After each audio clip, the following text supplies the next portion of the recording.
Assalamualaikum warahmatullahi wabarakatuh. Kembali lagi bersama saya Nur Fadilah Nur. Dan hari ini saya akan membahas tentang teknik pemberian skor pada soal.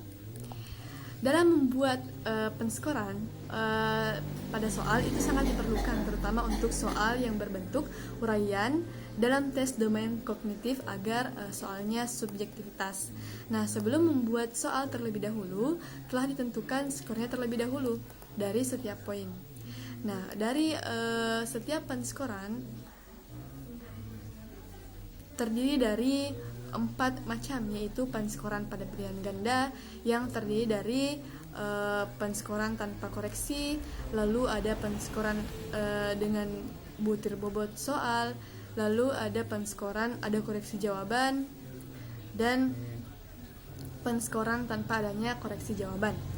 Nah, lalu yang kedua adalah soal uraian objektif dalam bentuk uraian. Nah, pada bentuk soal uraian objektif ini biasanya langkah-langkah mengerjakannya itu dianggap sebagai indikator kompetensi dasar dari peserta didik.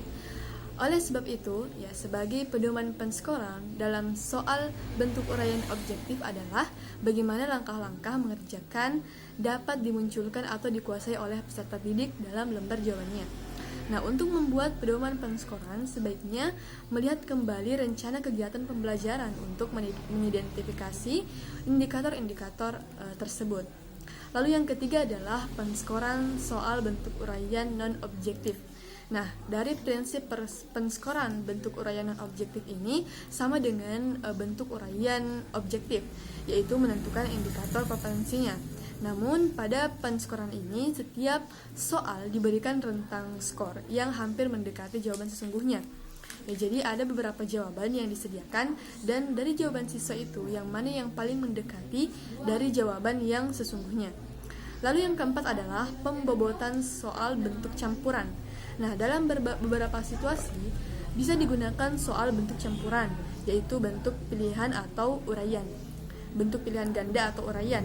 Nah, pembobotan soal bagian bentuk pilihan ganda ini dan bentuk uraian ditentukan oleh cakupan materi dan kompetensi jawaban atau tingkat berpikir yang terlibat dalam mengerjakan soal. Nah, pada umumnya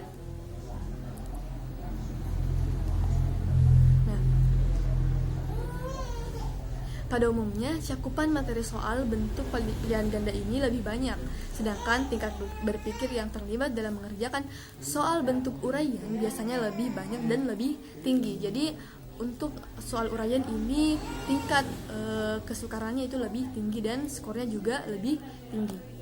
Ya, mungkin itu saja yang bisa saya sampaikan pada hari ini. Lebih dan kurangnya mohon dimaafkan. Wabillahi taufiq wal hidayah. Wassalamualaikum warahmatullahi wabarakatuh.